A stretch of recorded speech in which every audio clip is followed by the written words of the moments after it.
বিসমিল্লাহির রহমানির রহিম। সমস্ত প্রশংসা, গুণগান, গুণকীর্তন হ্যান্দ শানা একমাত্র রব্বে কারিমের জন্য, যিনি এক এবং একক, ওয়াহদাহু লা শারীক, খালিক এবং মালিক, বিশ্বজাহানের পুঁজিবান।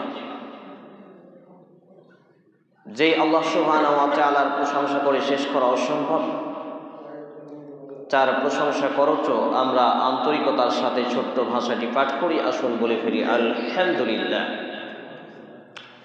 অতঃপর অসংখ্য দরুদ ও সালাম শান্তির ধারা বিবর্ষিত হোক আখিরি নবীন নবী রাহমাতুল লিল আলামিন মা আমিনাল লাল মরুদুলাল আখিরি নবীন, সর্বকালের শ্রেষ্ঠ মহামানবের প্রতি, যিনি ছিলেন ইমামুল আম্বিয়া, সমস্ত নবী এবং রাসূলদের সর্দার।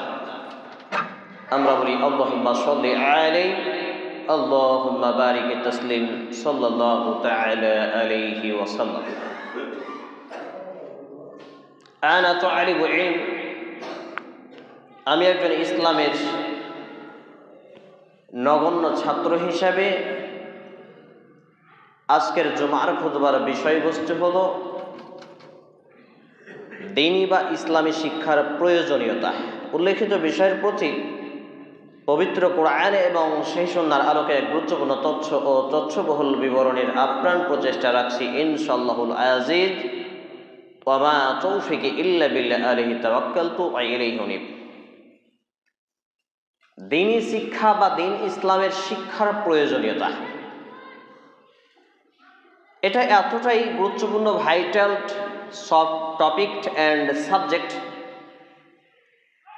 যদি একজন ব্যক্তি মুসলিম পরিবারে জন্মগ্রহণ করার পরে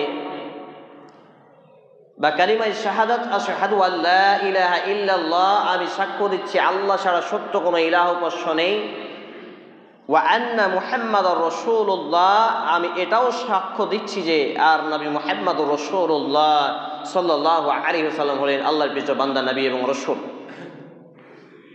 এই কালিমাকে শাহাদাত দেওয়ার পরে, শাহাদাত পাঠের পরে সর্ববৃহৎ সর্বপ্রথম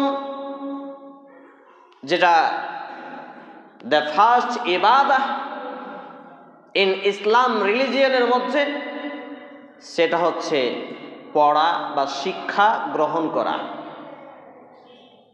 এই যে আমি খুতবার মেম্বারটাই দাঁড়িয়ে আছি, এই খুতবার মেম্বারটা কত ধাপের হবে এবং কিসের তৈরি হবে, এটাও বিধান রয়েছে ইসলামে। তাহলে এটাও জানকারির জন্য কি আছে? শিক্ষা।